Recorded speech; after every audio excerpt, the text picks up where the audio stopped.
वाले पूर्ण परमात्मा कबीर साहिब जी ने काशी नगर की जुलाहा बस्ती में एक टूटी सी झोपड़ी में 120 वर्ष तक कपड़ा बुनने की लीला करते हुए अपने तत्व ज्ञान व सतलोक की महिमा का गुणगान किया और समाज में फैले पाखंडवाद को खत्म कर भक्त समाज को एक सत्य भक्ति प्रदान की, जिसके करने से लोगों को परमात्मा वाले लाभ प्राप्त होने लगे, जिससे प्रभावित होकर उस समय हिंदू और मुसलमान दोनों धर्म के 64 लाख की संख्या में श्रद्धालु कबीर परमेश्वर जी के शिष्य हुए। वहीं दूसरी तरफ कबीर परमेश्वर जी को एक आम भक्त, संत व गरीब जुलाहा समझ उस समय के मुल्ला, काजी, पंडित और ब्राह्मण कबीर साहिब जी की महिमा चारों तरफ फैलते देख ईर्ष्यावश आए दिन उन पर जुल्म करने की असफल कोशिश करते ही रहते थे। उन्हीं में से एक थी राजा सिकंदर लोधी के धार्मिक वीर शेख तकी द्वारा काशी में भंडारे की झूठी चिट्ठियां डालकर परमेश्वर कबीर जी को बदनाम करने की साजिश।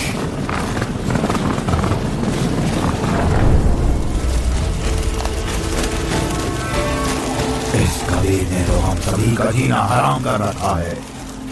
हमने उसे मारने की कितनी बार कोशिश करी, लेकिन वो हर बार किसी न किसी तरह बच ही जाता है। अब नहीं बच पाएगा। अब की बार मैं ऐसा पैदरा फेंकूंगा कि उसे काशी छोड़कर भागना ही पड़ेगा। ऐसा क्या सोचा है वीर जी? आ जाओ।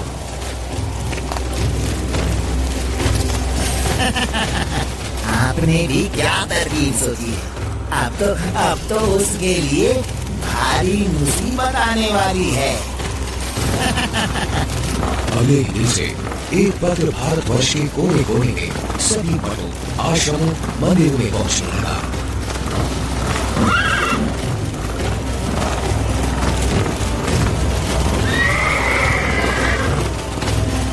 पत्र में लिखा था, मान्यवर कबीर से पुत्र अली अंसारी जुलाहा वाली कॉलोनी काशी शहर में 3 दिन का धर्म भोजन भंडारा कर रहे हैं, जिसमें सब साधु संत आमंत्रित हैं। भंडारे में प्रतिदिन प्रत्येक भोजन के बाद 1 सोने की मोहर व 2 दक्षिणा में दी जाएगी। भोजन में लड्डू, जलेबी, हलवा, खीर, दही बड़े, मालपुए, रसगुल्ले आदि आदि सब मिष्ठान खाने को मिलेंगे। साथ में सूखा सीधा भी दिया जाएगा। सभी शिष्यों को बता दो, भंडारे में सभी को चलना है।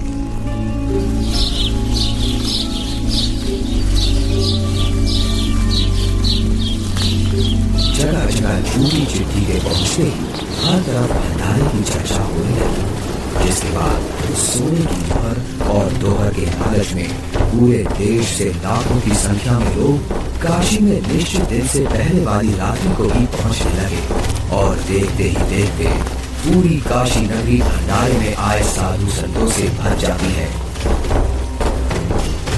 अरे भक्तों, आज इतनी भीड़ कैसे लगी है? तुम किस नींद में सोए हुए हो? तुम्हें पता नहीं, यहाँ काशी में कबीर नाम का सेठ 3 दिन का भंडारा कर रहे हैं, जिसमें प्रत्येक भोजन के साथ 1 सोने की मोहर व दोहर भी दी जाएगी। आपको कोई निमंत्रण पत्र मिला है? हाँ, ये चिट्ठी। ये जरूर किसी की बदमाशी है। मुझे जल्दी से गुरुदेव को सब बताना चाहिए। गुरुदेव, गुरुदेव, गुरुदेव। क्या हुआ रविदास? गुरुदेव, आज तो अपनी काशी छुड़ेगी। उन दुष्टों ने तो हद कर दी। आपके नाम की झूठी चिट्ठी बढ़वा रखी है कि कबीर सेठ पुत्र नीरू 3 दिवसीय भंडारा करेगा, जिसमें प्रत्येक भोजन के बाद खाने वाले को 1 सोने की मोहर और 1 दोहर भी दी जाएगी। अच्छा। और अब उस झूठी चिट्ठी को लेकर लाखों की तादाद में लोग भंडारे के लिए आए हुए हैं। रविदास, आज तो सारी सीमाएं पार कर दी है उन नादानी ने। मैं गरीब आदमी, मेरे पास तो अपने परिवार के लिए ही मुश्किल से अनाज होता है। इतने लोगों को मैं कहाँ से भोजन खिलाऊंगा? आप अंदर से दरवाजा बंद कर लो और कोई भी आए तो खोलना मत। जब कोई नहीं मिलेगा तो थक हार कर अपने आप वापस चले जाएंगे। गुरुदेव, ये नकली धर्म के ठेकेदार रोज आपके खिलाफ कुछ न कुछ षड्यंत्र रचते ही रहते हैं। कोई बात नहीं रविदास, जैसे तैसे आज का दिन और निकाल लेते हैं। रात को निकल जाऊंगा मैं अपने परिवार को लेकर कहीं दूर। तंग आ चुका हूं मैं इनके इन रोज के कारनामों से। मैं बोलता सच्चाई हूं और ये समझते उसको निंदा है। आ जाओ रविदास, बैठ जाओ। दोनों भगवान को याद करते हैं। आपत्ति के समय उसी को याद करना चाहिए। वही सबकी लाज रखते हैं, हमारी भी रखेंगे। जिसके बाद परमेश्वर कबीर जी अपने 2 रूप धारण कर एक रूप में तो रविदास जी के साथ झोपड़ी में विराजमान रहते हैं तथा दूसरे रूप में ऊपर सरलोक में पहुंच जाते हैं।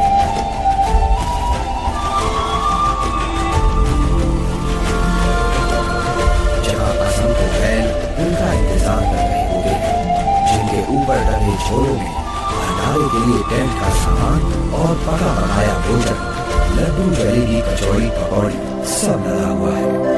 हे सृजनहार परमात्मा, जहाँ आप गए हो वो तो खाकी खंजूस स्थान है। वहाँ सारी उम्र लगे रहते हैं, फिर भी खाने को भोजन तक अच्छे से नसीब नहीं होता। आपके आदेश से हमने सब कुछ तैयार कर रखा है।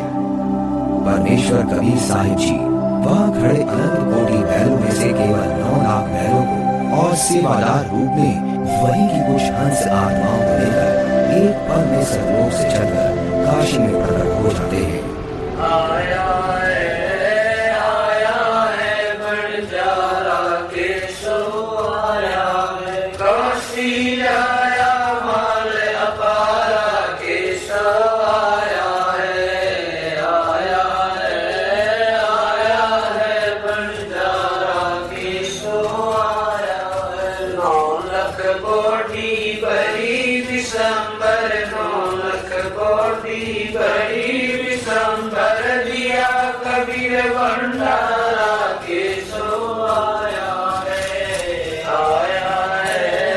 आया है बंजारा केशव आया है। धरती ऊपर तंबू ताड़े, धरती ऊपर तंबू ताड़े, चौपड़ के बंजारा केशव आया है। आया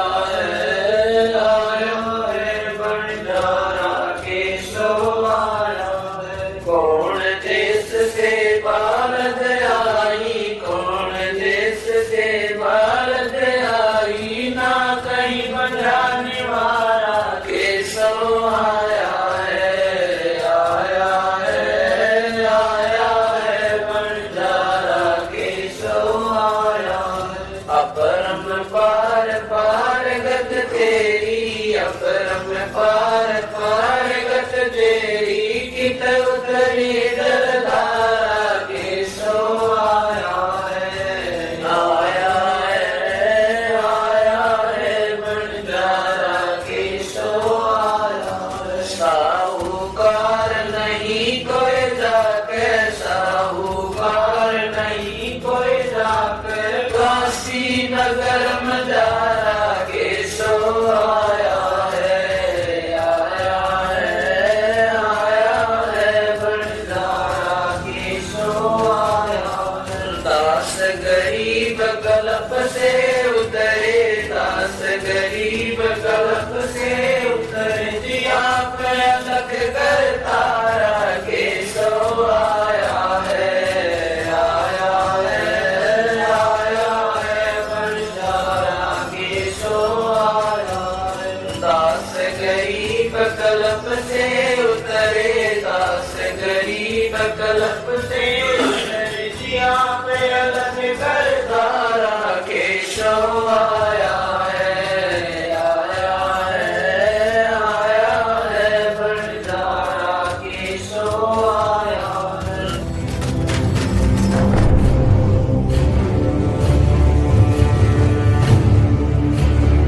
राजन, आपके गुरु का निमंत्रण आया है भंडारे का, आप चलेंगे नहीं क्या? गुरुदेव भंडारा करें और मैं न जाऊं, मैं अवश्य चलूंगा। काशी चलने की तैयारी की जाए। देखते ही देखते काशी शहर के चौपड़ के बाजार में परमेश्वर की दया से भंडारा शुरू हो जाता है। ऐसा स्वादिष्ट भोजन, वाह, जो खाता वो गुड़ गाते नहीं थक रहा था। सब्जी, पूरी, लड्डू, जलेबी, कचौड़ी, पकौड़ी, दही भल्ले, खीर, हलवा आदि जो कोई कुछ भी पकवान मांगता वो उसे खाने को मिल रहा था। और चिट्ठी में लिखे अनुसार प्रत्येक भोजन के बाद सभी को एक दोहर और एक सोने की अशरफी भी दी जा रही थी।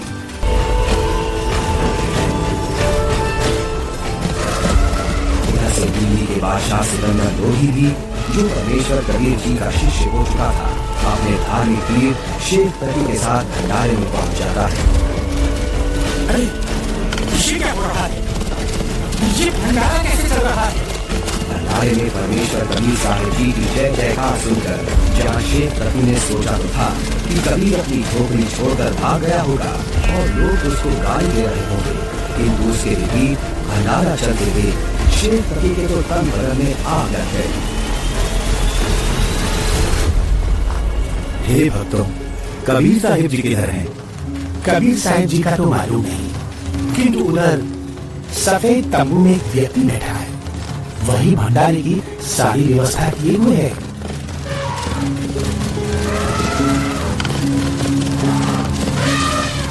ये भंडारा कैसे चल रहा है?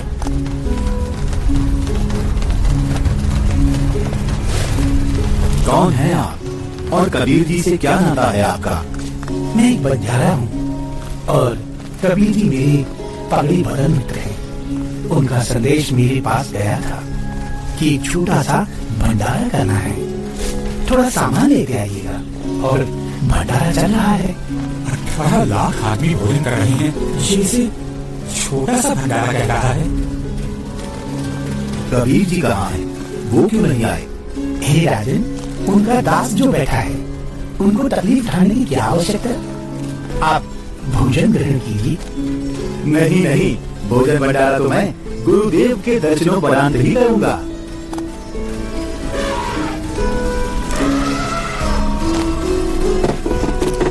हे गुरुदेव, लगता है उन्होंने हमें यहाँ भी खोज लिया। भीड़ शायद घर पूछते पूछते यहाँ तक पहुँच गई है।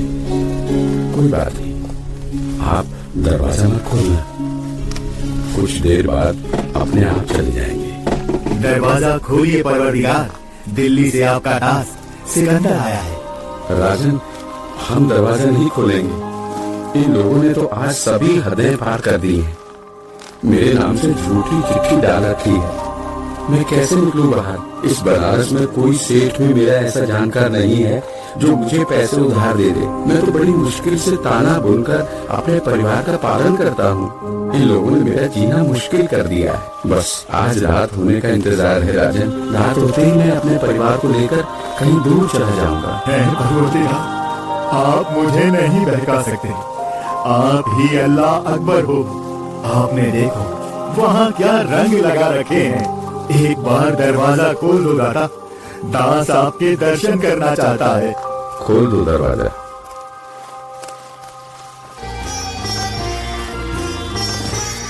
हे परवरदिगार, भंडारे में सभी जगह आपकी जय जयकार हो रही है। हर कोई आपके दर्शन करना चाहता है। दया करो परवरदिगार, दया करो। राजा सिकंदर लोधी के आग्रह करने पर परमेश्वर कबीर जी जैसे ही भंडारे में चलने के लिए खड़े होते हैं, तभी उनके सर पर अपने आप ही हीरे पन्ने से जड़ा हुआ एक बहुत ही सुंदर मुकुट आ जाता है और कुटिया से बाहर निकलते ही उस परम पिता पर आसमान से फूलों की वर्षा होने लगती है। रविदास जी, आज ये सेवा मुझ दास को दे दीजिए। आप तो रोजाना करते हो।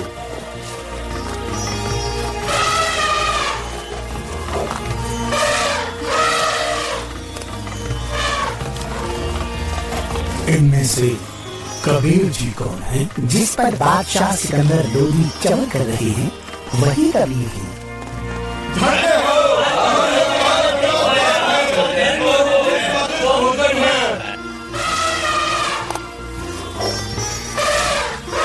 इसके बाद कबीर साहिब जी अपने ही दूसरे रूप केशव से मिलने के लिए उनके तंबू में आते हैं और जो ही परमेश्वर कबीर जी तंबू में प्रवेश करते हैं तो देखते ही देखते अपने आप उनके लिए एक सुंदर सिंहासन लगने लग जाता है, जिस पर चारों तरफ हीरे पन्ने मोती जड़े हैं।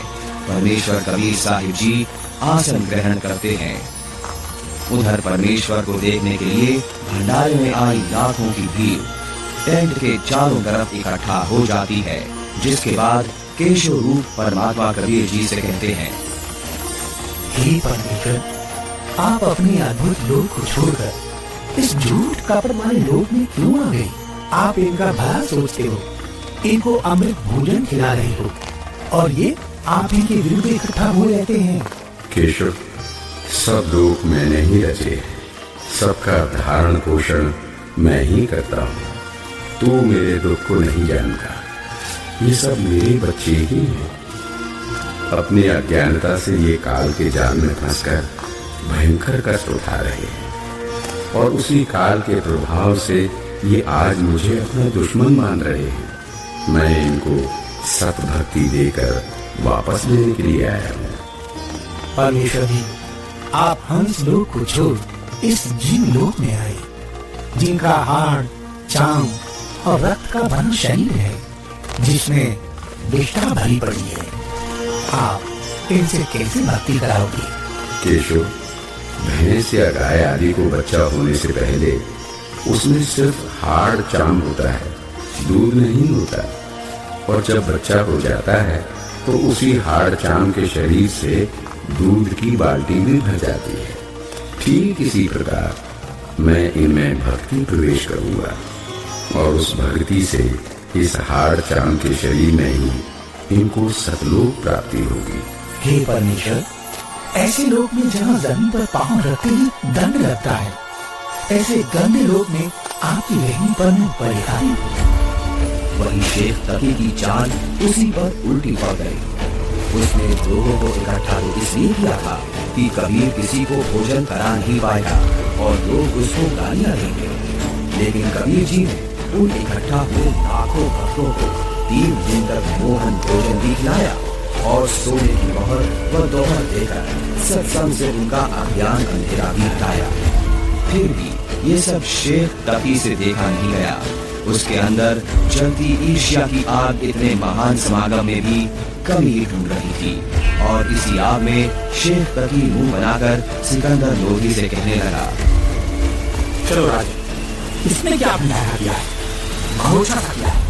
ऐसे ऐसे तो हम 100 भंडारे कर देंगे। शेख तकी ने जब इतना कहा ही था कि बोलते बोलते उसका मुंह टेढ़ा का टेढ़ा ही रह गया और वो गूंगा बहरा ही हो गया। उसने कुल 52 बार कबीर साहिब जी पर जुल्म किए, परंतु ये उसके जीवन की आखिरी बकवाद थी जो उसने कबीर परमेश्वर जी के साथ की।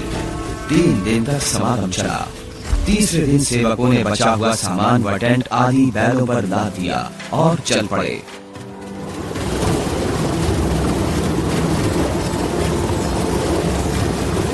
गंगा में पानी ज्यादा है, इसे अभी पार नहीं किया जा सकता। हाँ हाँ, अभी मत जाओ। बंजारे और बैल जैसे ही गंगा के किनारे पहुँचे तो गंगा का पानी एकदम कम हो जाता है और फिर सारे बैल निकल जाते हैं, जिसके बाद गंगा का पानी फिर से ओवरफ्लो होकर बहने लगता है, जिसे देख वहाँ खड़ी भीड़ आश्चर्यचकित रह जाती है। जाइए जाइए केशव, कहीं आपके बंजारे दूर ना निकल जाएं।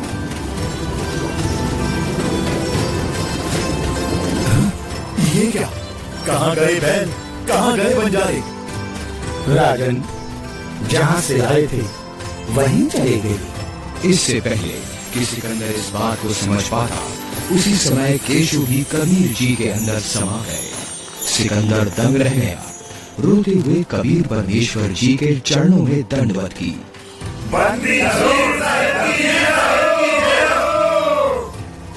इस प्रकार परमेश्वर कबीर साहिब जी ने उन दुष्टों की इस साजिश को भी नाकाम करते हुए ये लीला की और भक्त समाज के सामने एक उदाहरण पेश किया कि चाहे कोई गरीब हो या अमीर, भगवान की भक्ति हर इंसान कर सकता है। जैसे मैंने कपड़ा बुनकर अपना व अपने परिवार का पेट पाला और भक्ति भी की, उस समय आने पर परमात्मा ने मेरी लाज भी रखी। उसी प्रकार आप भी मुझ पर यानी परमात्मा पर विश्वास करो और भक्ति करो। फिर देखना, जब कभी भी आपको मेरी आवश्यकता होगी तो मैं आगे खड़ा मिलूंगा। पर्वत पर्वत मैं फिरा, कारण अपने राम सही के संग मिले, जिन सारे सखा सच्चा है। ये अनमोल ज्ञान जगत गुरु तत्वदर्शी संत रामपाल जी महाराज के सत्संगों का अंश मात्र है। संपूर्ण आध्यात्मिक ज्ञान के लिए सुनिए संत रामपाल जी महाराज के मंगल प्रवचन। आप संत रामपाल जी महाराज जी के मंगल प्रवचन संत रामपाल जी महाराज एप्लीकेशन पर भी सुन सकते हैं तथा उनके द्वारा लिखी पुस्तकें भी डाउनलोड कर सकते हैं।